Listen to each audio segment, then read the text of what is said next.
আসসালামু আলাইকুম। ট্রাম্প গত রাতেই ডিক্লেয়ার দিয়েছিল যে উনি যুদ্ধবিরতি ঘোষণা করেছেন। ওনার ডিক্লারেশনের পর আপনারা অনেকে মার্ক করেছেন কোনো দেশই পাল্টাপাল্টি আক্রমণ করা থেকে বিরত হচ্ছেন না। ইরান বলছে ইসরায়েলকে তোমরা আগে যুদ্ধ বন্ধ করো, ইসরায়েল বলছে ইরানকে তোমরা আগে যুদ্ধ বন্ধ করো। আজকেও সকালবেলায় ইরানের বালসার শহরে একটা বড় হামলা করেছে ইসরায়েল। ইসরায়েল দাবি করছে ইরানও নাকি এই ধরনের হামলা ইসরায়েলের উপর করেছে। এখন কথা হচ্ছে ট্রাম্প নিজেই বিরক্ত হয়ে গেছেন। উনি আজকে রওনা দিয়েছেন ন্যাটোর সম্মেলনে যোগদান করতে ইউরোপে। ওখানে সাংবাদিকদের মাধ্যমে উনি বলতে চাচ্ছেন আমি নিজেই বিরক্ত। ট্রাম্প দুজনের উপরেই বিরক্ত। ট্রাম্পের কথা হলো আমি বলেছি যুদ্ধবিরতি করতে, তারপরেও তারা দুই পক্ষই যুদ্ধ চালিয়ে যাচ্ছে, কেউই আমার কথা শুনছে না। এমন কথাও ট্রাম্প বলেছে যে আমি বিশেষ করে বিরক্ত ইসরায়েলের উপর। ইসরায়েলকে তার হ্যান্ডেল থেকে বলেছে যে তুমি এই মুহূর্তে যুদ্ধ বন্ধ করো। ইসরায়েল কেন তার কথা শুনেনি? ইসরায়েলের উপরে ট্রাম্প বিরক্ত হয়ে গেছে। এখন কথা হচ্ছে তাহলে কি যুদ্ধবিরতি হচ্ছে না? আমরা ধরেই নিতে পারি ইসরায়েলের পাশে যদি ট্রাম্প না থাকে তাহলে ইসরায়েলের দ্বারা এই যুদ্ধ চালানো কোনোভাবেই সম্ভব না। আমরা বারবারই খবর পেয়েছি এবং বিভিন্ন সংবাদ মাধ্যম থেকে এও জানি ইরান ইচ্ছা করলে এই যুদ্ধ আরও অনেক দিন চালিয়ে যেতে পারবে। তাদের নিজস্ব তৈরি গোলা বারুদ দিয়েই তারা এই যুদ্ধকে ঠেকাতে পারবে বা নতুন নতুন আক্রমণ করতে পারবে। কিন্তু ইসরায়েলের অস্ত্র ভাণ্ডার যেহেতু শেষ হয়ে গেছে এমন খবর আমরা বেশ কদিন যাবতই শুনছিলাম, এবং ইসরায়েল বারবারই আমেরিকাকে বলছিল যে তোমরা আমাদের সাহায্য করো।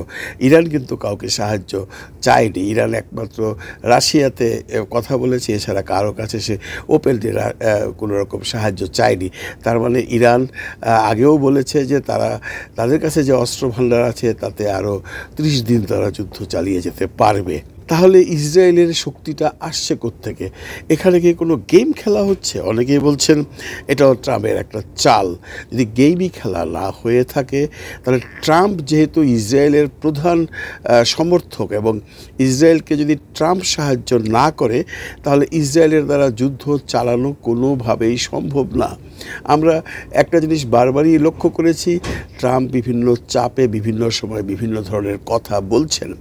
এই যে যুদ্ধবিরতির কথা ট্রাম্প বলেছেন, এটা কি কারো চাপে বলেছেন, নাকি উনি এটা মন থেকে চান, নাকি উনি এমন করছেন যে একদিকে বলছেন যুদ্ধবিরতি বন্ধ করো বলে ইরানকে চাপে রাখছে, ইসরায়েলকে চাপে রাখছে, আর ওদিকে ইসরায়েলকে বলছে তুমি চালিয়ে যাও, আমি আছি তোমার পিছনে। এমনটাও হতে পারে, কারণ ট্রাম্প কিন্তু আপনারা মার্ক করেছেন একবার এক এক কথা বলেন। একটু আগে উনি যে বয়ানটা দিয়েছেন তার ইউএস এয়ারফোর্স ওয়ানে বসে ইউরোপে আসার প্রাককালে আল জাজিরার সাংবাদিকের কাছে উনি স্পষ্টত বলেছেন আমি ইরানের সরকার চেঞ্জ চাই না। অথচ গত রোববার দিনই ট্রাম্প বলেছিল ইরানের যদি সরকার চেঞ্জ হয়, ইরানের যদি উন্নতি হয় তাহলে আমি তার পক্ষে আছি। তার মানে ট্রাম্প কি আসলে পাগল নাকি ট্রাম্প আসলে ছাগল? এখন এই প্রশ্নটা সারা বিশ্ববাসীর কাছে আসছে, কারণ সবাই আমরা একটা অস্বস্তি থেকে কেটে উঠেছিলাম যে আমরা হয়তোবা এই যুদ্ধ বিগ্রহ থেকে বেঁচে যাচ্ছি। কাল শেষ রাতে যখন আমি কন্টেন্ট বানাই তখন আমি দেখলাম উনি যুদ্ধবিরতি ঘোষণা করেছেন।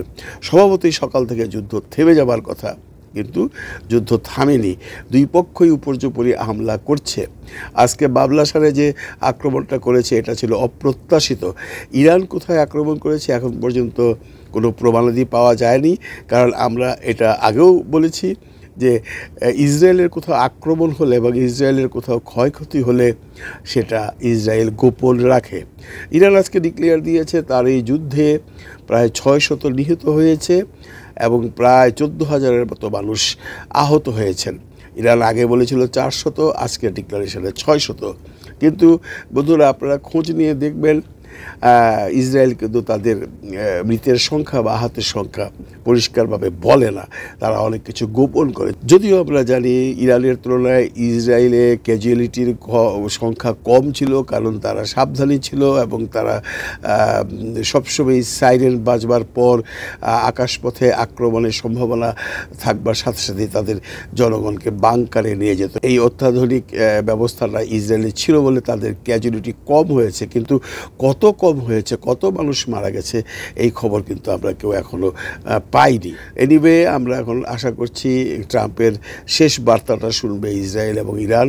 এখানে বলে রাখা ভালো, ইরান কিন্তু আজকে বাবলাসারে আক্রমণ না করলে হয়তো বা আক্রমণ করতো না, কারণ ইরান পায়ে পাড়া দিয়ে ঝগড়া করবার নয়, কারণ আপনারা জানেন এই যুদ্ধটা কিন্তু শুরু করেছিল ইসরায়েল, শেষ করতে হবে তাকেই। ভালো থাকবেন সবাই, ভালো রাখবেন সবাইকে। আল্লাহ হাফিজ।